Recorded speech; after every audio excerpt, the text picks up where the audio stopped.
A lot of different ways we can go, I think, with the speech. But I'm just going to hit on some of the things that just struck me right out of the gate. And we talked about this a little bit earlier this evening, there were really two parts of the speech. The first part was where Donald Trump was just like Chatty Cathy, right? Just boom, boom, boom, boom, just everything, just rumble, and just pushing it out.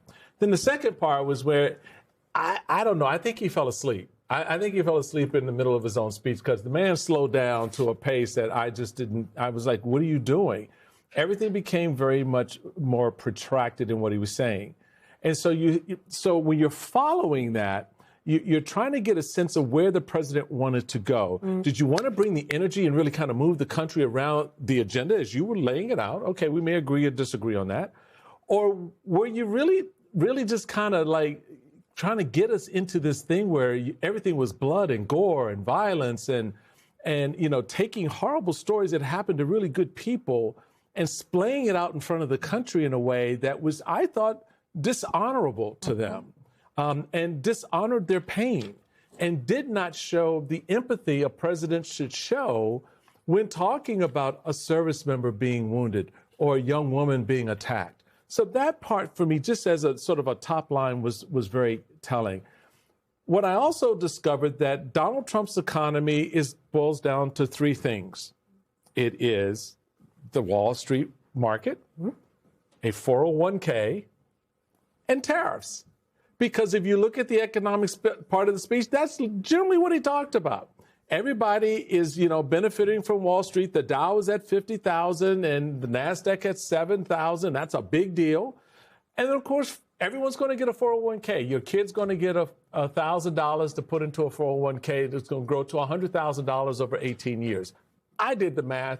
I don't know what kind of interest rates those 401ks are going to be paying, but maybe Donald Trump knows something we don't. And, of course, tariffs. And the fact that he settled on this, I don't know if you caught this little ditty, Simone. Tariffs will replace the system of income tax. How does that work, Simone? I was almost an econ major in school. I was just 2 credits shy of econ, but my advisor, shout out to Sharice Williams, said, baby, you just need to graduate.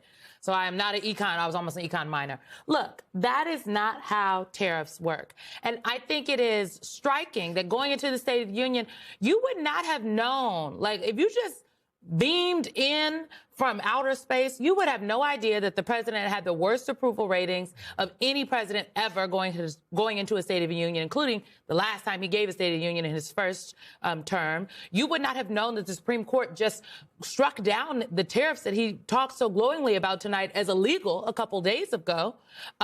You would not know that beef is up 15%. I know. I thought of you on the beef. Beef is up 15%. I said it before. People are using Hamburger Helper. And no, folks out there, you actually do not need the beef for Hamburger Helper. That's why people are buying it, because they cannot afford actual beef right now. It was like a tale of two Americas. And I thought about all the things. I was doing the live stream with Eugene while the speech was going, and I thought about all the things that we didn't hear. I didn't hear Alex Preddy or Renee Good. I did not hear about the Epstein survivors. No. I didn't hear about how the president is going to ensure that Republicans win in November. I heard a lot of lies. I heard a lot of bluster. And then I saw a game show. I saw he was giving us, sorry, Oprah, but he was giving us Oprah Winfrey, like, you get a car, you get a car, you get a medal, you get a medal, you get a medal. And that is quite intentional, because the president, again, I've said before, I do not agree with him on much. But I will give credit where credit is due. He is a master marketer. And those moments where he was giving out medals of honor to heroes, our servicemen and women, who's not going to clap for that? That's going to be a viral moment. That's going to go viral. When the USA hockey team, men's hockey team, when they came out, they were paraded out. Our Olympians, these Americans that, have put their blood, sweat, and tears into their craft and who won, I'm excited about a gold. But what made me cringe, and the people online were also cringing in the chat on the live stream on YouTube, on MS Now's YouTube, pardon me, using our servicemen and women, the Olympians, as political props to serve his agenda. That did not go over well with the people that are plugged in and paying attention. But to be very clear, the moments that make it to TikTok and the breakthrough in the non-political group chats, people might not see it as that. They'll just see it. Some people might just see it as the president is honoring these heroes. Yeah. And that is why the putting context around this is important. The last point I'll make is this.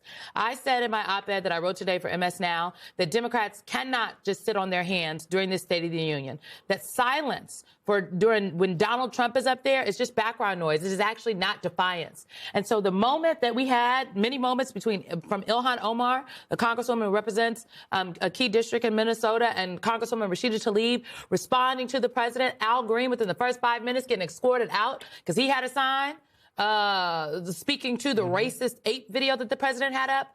Those moments are what's going to break through. What's not going to break through are the Democratic members of leadership sitting there quietly. That's not going to break through. Nobody's going to remember that tomorrow. They're going to know that Donald Trump lied, but they are going to, for sure, they're going to know that he lied.